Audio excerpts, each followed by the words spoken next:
Good morning, everybody, and a happy Wednesday morning to you. You guys, this is a really long video because not only do I have like a small amount of royal family stuff, not only has Harry's visa case popped up in the media again, but I'm reviewing the first episode of Meghan's show, and most of you may not know, but she also gave an interview, and I'm talking about that as well. That's why this video was so long, but there's a lot in here, so just stick with me, and let's get in there, let's get busy, let's go. We're starting off with Princess Catherine. She's on the cover of another magazine. Love it.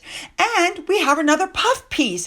How Prince William's estrangement from brother Prince Harry is a great loss to the monarchy and the future king. I'm sorry, I think William and the rest of the family think otherwise on that one. I'm not even, I can't. Let's keep going. All right, next up, they're saying now that the reason that Harry and Meghan stepped back was because the Queen gave a speech, and there were pictures up during the speech that had Charles, William, and George. And Harry basically said it was a gut punch. I don't understand. It showed the direct line of succession, so I don't know why Harry would be upset. All right, let's move on. Now, I want you to keep in mind this article about Harry and Meghan's deal is a slap in the face with Netflix, because we're going to be covering that a little bit on. All right, next up, I had to show you this, guys. Remember I said that Meghan is like the narcissist, and she love bombs Harry, and then she pulls back, and then she love bombs him, and then she pulls back. Well, look at this picture. This was for the Invictus Games. There were no veterans there. They went that night to watch ice hockey. And Meghan put her head down on Harry because this was the picture. They were on that big Jumbotron thing. And she wanted them to look like a unified group. And also their PR person told them to look more, loved up. But yet pictures like this were caught. So she's yelling at Harry. Then she realizes somebody's probably taking a picture. So now she's smiling at Harry. Look at Harry's face. And then the next thing you know, she's love bombing. Look, let's put our heads together. And then she gives him a kiss. That's what I'm talking about. It's on and off, on and off. Now, another thing that really caught my attention is Meghan always says that things weren't a good fit or something is always somebody else's fault. So I just wanted to look at that really quickly. You have the bench, which did not sell out, barely sold in the UK, I'm telling you. Then you had the 40 by 40, which got shelved because nobody participated in it. Then you had Spotify. They had how many producers trying to help them? And then the deal got canceled and they barely got any money out of it. And of course, Meghan came out with a statement how fabulous it was working with them, but Bill Simmons came out and called them grifters. So what did Meghan do? Meghan came out and said Spotify was to blame because there was too much red tape and nobody was really there to help them, even though we know how many people helped them. Then you had the Lemonada deal. Meghan says she stepped back because she had too much on her plate. The truth is, Lemonada was sold, and that was the end of the podcast. So what about Netflix? They supposedly signed this great deal.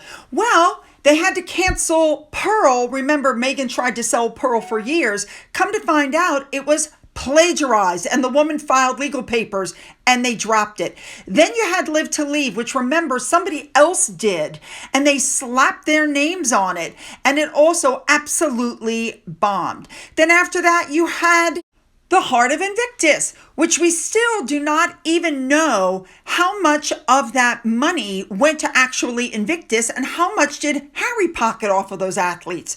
Then you had Polo. That didn't go well either. And there was a call from, ethical treatment of animals because of the way the horses were treated.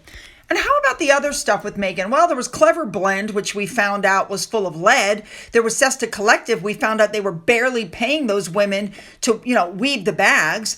Then we had the Cut interview, which turned out to be a massive mistake, where once again, Meghan dressed like Diana and tried to give this weird interview. Well, the interview did not go well, and Meghan had a hand in getting the actual reporter fired. That's right, another woman of color got fired because Meghan made a phone call because she didn't like what the woman wrote in the magazine. That was the time that she threatened, I can speak or not. Then, of course, we have the Vanity Fair article that came out talking about what a bully she is. Everything they touch fails. Now, the next thing I want to touch on is Harry's visa. I told you there were going to be issues. Let me give you a little background just in case you've forgotten. Listen to this. A lawsuit was brought by a conservative think tank called the Heritage Foundation, which wanted to access Prince Harry's immigration records, claiming that accessing those records would help the public determine whether Homeland Security did the appropriate screenings, because we all know that Harry had past drug use and he basically told everybody about it in the Spare. This man noted Harry made it clear in Spare and everywhere else that he continues to use marijuana and cocaine, and that the drug use would have come up in his move to the United States. And it looks like Harry got special treatment. Now, in the middle of all this, Judge Nichols asked to see Harry's paperwork. And if you can believe this, Department of Homeland Security said, well, we need a 2-week extension because we're finding it harder to find than we thought. Sounds to me like he probably didn't fill out paperwork and they had to make a paper trail. That's my personal opinion on it. And Harry's attorneys actually said in court, if you can believe this, just because Harry wrote about using the drugs in the Spare doesn't mean he actually did. That basically he might have put that in there just to get people to buy his book. Really? He swore that was an unflinching, honest documentary of his life. Now, this is where things get interesting. This guy gets the visa, and finally he comes out with a decision that he is not going to allow it to be released, saying that the public interest in the records is not significant enough to justify a court-ordered document release, and that Harry has a, quote, legitimate privacy interest in his immigration status. So, of course, the Heritage Foundation came out because they were the ones who sued, and they sued the Biden administration for these records, came out and said that they're considering an appeal, that the visa ruling is very suspicious. Now, what's very curious, they said, are the redactions that something is afoot. So, ladies and gentlemen, here are the actual 13 pages from the United States District Court for the District of Columbia with their decision. What it comes down to is this is a Freedom of Information Act case, and the Heritage Group seeks the disclosure by the Department of Homeland Security of immigration records relating to the Duke of Sussex, a member of the British royal family known popularly as Prince Harry. The government argues that the Duke has a privacy interest that outweighs any public interest in those records and has therefore withheld them, and with respect to one category has declined to confirm whether they exist at all. So following the judge's review of certain records and associated declarations, the court agrees that the Duke's privacy interest outweighs any public interest and therefore grants defendant's motion for summary judgment. It talks a lot about the Spare. Then you get to page 5, and all of a sudden you've got a lot of redacted information. This is where I say, and I've said it before, it's rules for thee, but not for me, because 3 declarations from different departments were then handed over to the judge. Now, the government also put in why they were withholding this information and what it was, and this is what was in the document, and this is what's reflected in the documents. As you go through the document, like on page 7, it talks about records or information compiled for law enforcement purposes could expect to be unwarranted invasion of personal privacy if released. So in other words, if there's a record of something, they don't think it should come out. Even more interesting, on page 8, it says, in limited circumstances, the government can decline to even acknowledge the existence of certain records if the fact of the existence falls within a specific exemption. We've got more redacted information because it says the summary judgment reflects that the Duke has never disclosed publicly, among other things, the following information. And then, of course, it's all been redacted out. And then even on the next page, it says, as described in more detail above, Heritage's first argument is based on its contention that the Duke entered the United States either by disclosing his past drug use and was admitted inappropriately or failing to disclose his past drug use. And of course, it was all redacted. So do I think that somebody's protecting Harry? Oh, abso-frickin-lutely. Did Harry get special treatment? Yes. Let's not forget what the United States representative to the UK said. As long as Biden's in office, Harry has nothing to worry about.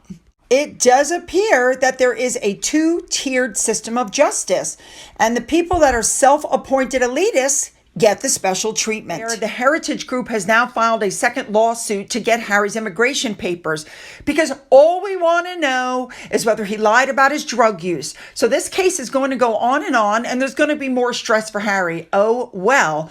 Now, a lawyer for the DHS says Harry didn't get special treatment and that releasing too much information would breach his privacy and subject him to harassment.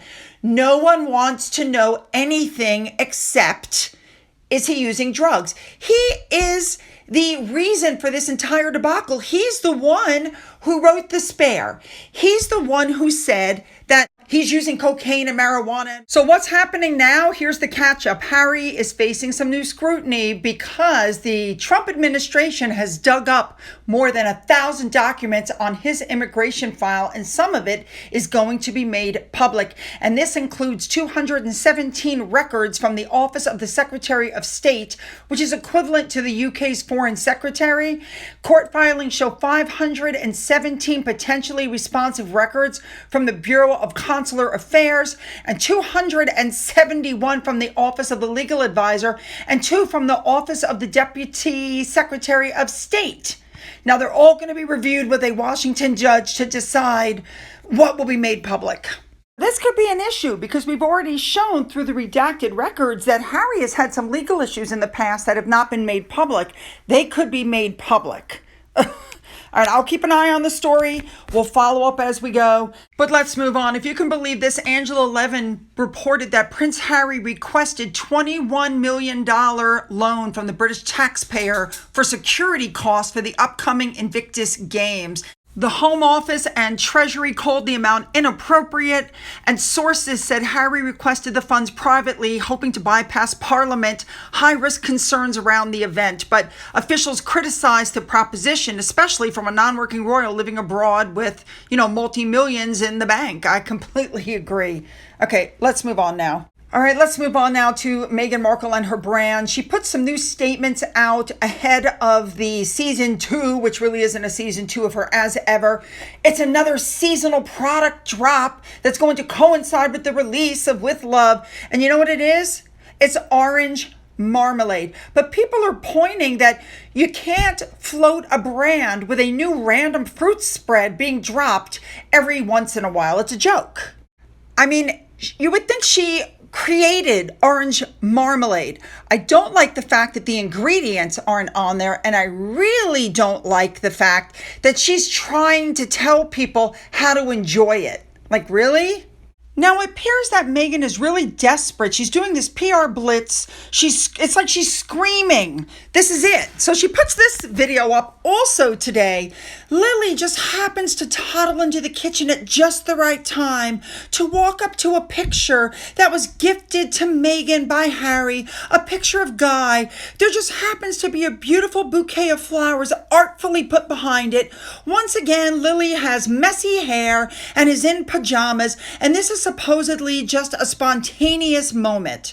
This screams desperation. This screams, look at me. She hasn't posted this much since July 4th. I just don't understand what this is supposed to be. She's supposed to show you guys that they have a happy family life, which I still don't believe that they have. But this doesn't do anything for me at all, and I'm not even sure why she put this up. And by the way, the song playing is Mary Wells' My Guy. Da-na-na-na-na-na, tear me away from my guy. Because again, they're trying to show you that they're happily married and it's all bliss in their house. Not. Now, really quickly, most of you may not know that at the same time as Ever dropped, they dropped an interview that was done. It's called The Circuit with Emily Chang on Bloomberg Originals. And this woman interviewed Meghan. It also dropped at 4 o'clock in the morning. So to do this interview, Meghan starts out at Godmother's Books. I did a whole video on that. You guys can go back. It's called Bookstore Baby. So that's where Meghan takes this woman for the interview so that she can flog her friend's bookstore. And yes, that's Gloria Steinem up in the corner. So they start walking around and here comes the conversation. And of course, we heard the buzzwords: connect, organic, authentic, poured with love, shrews, learnings, metrics, comfortable, wonderful. There was a lot going on in this interview. This woman who did the interview basically skimmed over how badly Polo lived to lead and everything went. Meghan said our shows did wonderfully. That's a lie. They didn't do wonderfully. And then, of course, Meghan did what she always does. She took a swipe at the royal family. She said, I think it was probably different several years ago, where I couldn't be as vocal and I had to wear nude pantyhose all the time. Let's be honest, that was not very myself. I hadn't seen pantyhose movies since the 1980s when they came in the little egg. That felt a little bit inauthentic. And that's a silly example, but it's an example of when you're able to dress the way you want to dress and you're able to say the things that are true and you're able to show up in the space really organically and authentically. Get it? They skimmed over the loss of the Spotify deal. They didn't even touch on the loss of Lemonada. And then when they brought up to Meghan the way that people make fun of her online, the way she behaved, do you know what she said? She goes, are they saying negative things and then going home and secretly making single skillet spaghetti? She goes on, that's a possibility, and that's all right. They're trying to pay their bills, and that's for them to sort out if they're comfortable doing it at somebody else's detriment. That's right, ladies and gentlemen, she's talking about the YouTubers. But talk about hypocrisy. She has no problem slamming the royal family to their detriment, but nobody should do that to her. Get it? All right, let's keep going. They even tried to put a spin on the loss of the Netflix deal by saying it was better because now if Netflix doesn't like their stuff, they can shop it around to other venues, completely forgetting the fact that no other venue will touch them. I mean, I don't know what this was, but this was not a real interview. This was a Meghan Markle PR push. That's what this was. She also touched on the Sussex title and she's using it now for her name. You guys get it. This entire interview, again, it reminded me of the Oprah show. It wasn't really an interview. Now, I saw a comment online that said exactly what I was thinking, and here's what it says. The problem with the narrative is it carefully avoids reality. This is framing Meghan Markle as a businesswoman and entrepreneur, and while it might sound appealing, what exactly has she actually built that can stand on its own merit? Archwell has had no significant output beyond PR. Her Spotify deal collapsed with executives calling her lazy. Her business ventures are consistently propped up by celebrity connections rather than by genuine innovation or results. So to present her as a thriving entrepreneur ignores her repeated failures and the pattern of overpromising with underdelivery. And that isn't misogyny or hate, it's simply the record. The media package here is designed to redirect attention away from the track record by polishing an image of resilience and business savvy. But image isn't substance, and PR spin is not proof of success. Oh, and FYI, she brought up the soap dish commercial again. Not kidding. So the show starts and it's Daniel, the makeup artist, and they're joking about the fact that the last time he was there, he cut his finger.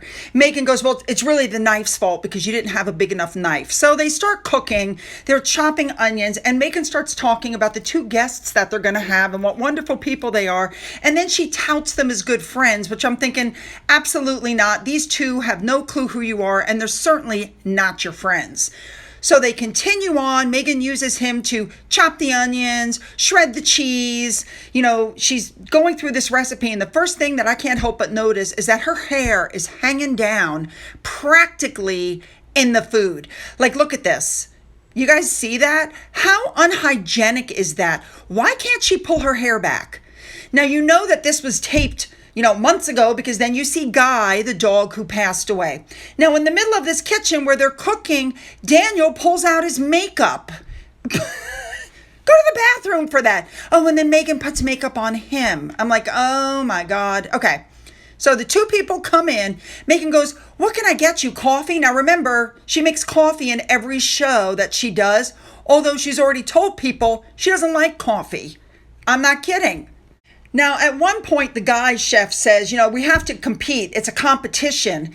And he says, are you competitive? And with a straight face, Meghan goes, I'm not competitive.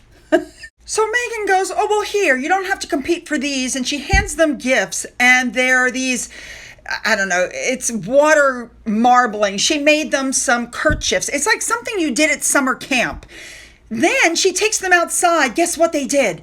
flower arrangements. That's right, they did flower arranging again. Like, how many times are we going to see people putting flowers together? It's almost ridiculous. She's like, oh, you have the childlike wonder of discovering something, and this is how you're going to do it, and that's how you're going to do it. And in the meantime, the one guy, the male chef, finishes his, and look at her reaction. So the chef's stuff is done and her reaction is over the top. Oh my God, that's fabulous. And then her friend holds up his and the female chef goes, oh wow, that's just lovely. And Meghan goes, uh-huh. And basically just turns her head and walks away. She's not the least bit interested in what her actual friend did. Oh my God. All right. Then they walk back inside and they start cooking. Now, this is where it gets interesting because the two men are on one side, the women are on the other side, and the woman is doing the cooking, and Meghan is basically just standing there. And you can see her face. She doesn't look very happy to just be standing there at all. She does explain that she's got the chocolate with her flower sprinkles in it, but beyond that, she's not doing anything. The guys are over there, they're meshing and whatever, and Meghan is just having mask slip after mask slip. After the woman was done with her cooking, then it was time for the guy. So of course, what do? They go out to the garden that doesn't belong to her and they start picking vegetables. Then they get back inside and he's explaining what he's going to do. And we have even more mask slips from Meghan. For me, I think the best thing out of the whole episode was when at the beginning the woman says we're going to bake and Meghan goes, I don't like to bake. I'm not kidding. That's what she said. I'm like, here you are selling cookies and you don't like to bake. It literally was just such a joke, you guys. Don't waste your time.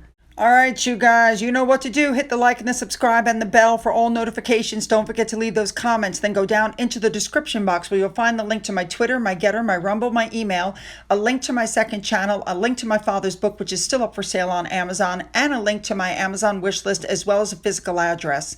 For those of you who have donated to my coffee fund, thank you so much. And as always, you guys, have a great day.